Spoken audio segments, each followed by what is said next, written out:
अस्सलाम वालेकुम दोस्तों। रिटायरमेंट के बाद एक दफ़ा फिर से जनरल रिटायर्ड फैज़ हमीद फिर से ख़बरों की ज़ीनत बने हुए हैं। पहले कमर बाजवा के साथ डिनर के हवाले से, फिर कल जो उन्होंने पीटीआई की एक कॉर्नर मीटिंग में शिरकत की उस हवाले से, और अब आफ्ताब इकबाल भी इनसे मुतल्लिक बोल पड़े। पहले आपको बताते हैं दोस्तों कि आफ्ताब इकबाल जनरल फैज़ हमीद से क्यों नाराज़ हुए, फिर आपको बताएंगे कि क्या असल वजह थी जिसकी वजह से आफ्ताब इकबाल का टीवी पर शो बंद कर दिया गया।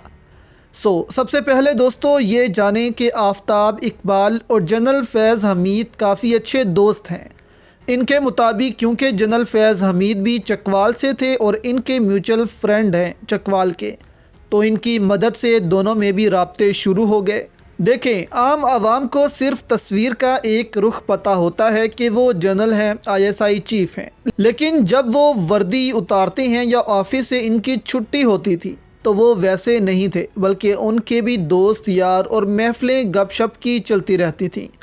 और सियासतदान, जजेस, सहाफ़ी और जर्नल्स ये आपस में बहुत क्लोज़ होते हैं, क्योंकि ये भी हमारी तरह आम आदमी हैं और अपनी निजी ज़िंदगी में ऐसे ही रहते हैं जैसे कि हम आम लोग। आप सुनकर ये भी हैरान होंगे कि बहुत से सहाफ़ी ऐसे भी हैं जो टीवी पर सियासतदानों को बुरा भला कहते हैं, इनके ख़िलाफ़ शोज़ करते हैं और रात में इनकी महफ़िलों में जाकर बैठते हैं।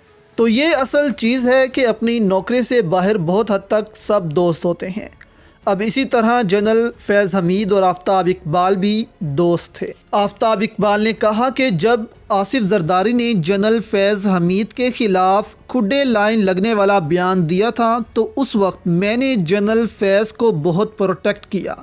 उन्होंने कहा कि इसी शो में मैंने उनको प्रोटेक्ट किया। जब पेशावर से उनका तबादला हुआ, बहावलपुर चले गए तो उस वक्त हालात भी मुल्क के बहुत ख़राब हो रहे थे, तो उस वक्त जनरल फैज़ हमीद ने अपना नंबर बंद कर दिया और नया नंबर ले लिया, लेकिन मेरे पास वो नंबर नहीं पहुंचा और उसके बाद मेरा उनसे कोई राब्ता नहीं हुआ। उन्होंने कहा कि जब मैं उस दोस्त से मिला जो मेरा और जनरल फैज़ दोनों का दोस्त था, तो इसके नंबर पर जनरल फैज़ हमीद न्यू के नाम से एक नंबर था, तो मुझे पता लगा कि उन्होंने एक नया नंबर लिया है जो मुझे नहीं मिला।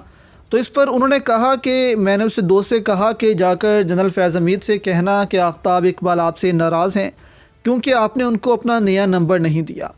उन्होंने कहा कि उन तक वो गिला पहुंचा भी होगा, लेकिन उसके बावजूद भी उन्होंने अपना नंबर मुझ तक नहीं पहुंचाया। उन्होंने कहा कि बाद में मुझे वो नंबर मिल भी गया, लेकिन मैंने उनसे कोई राब्ता नहीं किया। तो आफ्ताब इकबाल ने ये वजह बताई कि वो जनरल फैज़ हमीद से नाराज़ थे और उसके बाद से जनरल फैज़ हमीद और आफ्ताब इकबाल का राब्ता नहीं हुआ। लेकिन अब ये भी नहीं कि दोनों में ऐसी नाराज़गी हो जो ख़त्म नहीं हो सकती। इन फ्यूचर जब दोनों मिलेंगे तो आपस में बातचीत भी होगी और नंबर भी एक्सचेंज होंगे। अब इसके बाद आपको बताते हैं कि आफ्ताब इकबाल का शो कमर बाजवा की वजह से बंद क्यों हुआ। सुनकर आप भी कहेंगे कि ये तो कोई बात ना हुई कि उनका शो बंद कर दिया जाए। इसके बाद आसिम मुनीर की मुलाकातों का अहवाल भी आपके सामने रखेंगे।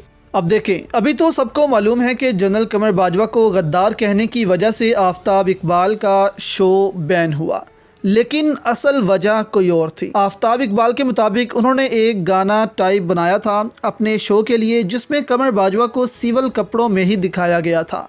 अब उन्होंने कहा कि मैंने ये आगे फॉरवर्ड किया कि इजाज़त ले लूँ कि क्या मैं इसको चला सकता हूँ या नहीं। यानी उन्होंने इजाज़त मांगने की कोशिश की होगी कि अगर तो इजाज़त मिल गई तो चला देंगे, नहीं तो नहीं। उन्होंने कहा कि मैं वो फॉरवर्ड करके फिर शिकार खेलने चला गया। अब वहाँ मेरा फ़ोन नहीं चल रहा था।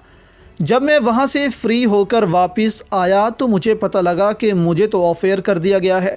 उन्होंने कहा कि पैमरा ने भी रब्ता किया होगा मुझसे, इदारों ने भी किया होगा, लेकिन क्योंकि मैं अवेलेबल नहीं था इसलिए उन्होंने फौरी एक्शन लेते हुए मुझे ऑफ एयर कर दिया। उनको लगा कि शायद आफ्ताब इकबाल इस गाने को अगले ही शो में चलाना चाहता है, लेकिन मैं तो सिर्फ़ इजाज़त तलब कर रहा था। अगर इजाज़त ना मिलती तो शायद मैं इसको चलाता भी ना। तो उन्होंने कहा कि मैं तो ऐसे ही मारा गया, ना कुछ किया, सिर्फ इजाज़त लेने की कोशिश की और उसी में मुझे ऑफ एयर कर दिया गया। तो ये वजह थी दोस्तों कि आफ्ताब इकबाल को ऑफ एयर किया गया ता हुक्म सानी, यानी जब तक इदारे का हुक्म नहीं आता आफ्ताब इकबाल को ऑफ एयर ही रखा जाएगा। اب دوسری جانب دوستو army chief general Syed Asim Munir سے امریکی سینٹ کام کمانڈر نے ملاقات کی ہے، جس میں جنرل مائیکل ایوک کولیا نے انسداد، دہشت گردی، علاقائی امن، فلڈ ریلیف میں پاکستان کی کوششوں کو سراہا۔ پاک فوج کے شعبہ تعلقات عامہ ISPR کی جانب سے جاری بیان میں کہا گیا ہے کہ امریکی سینٹرل کمانڈ کے کمانڈر جنرل مائیکل ایوک نے GHQ راولپنڈی کا دورہ کیا۔ ISPR کا کہنا تھا کہ جہاں انہوں نے یادگار شہدا پر پھول رکھے، پاک فوج کے چاقو چبند دستے نے گارڈ آف آنر پیش کیا۔ بعد ازاں کمانڈر سینٹ کام نے army chief general Asim Munir سے بھی ملاقاتیں کی، جس کے بعد وفود کی سطح پر بھی بات چیت کی گئی ہے۔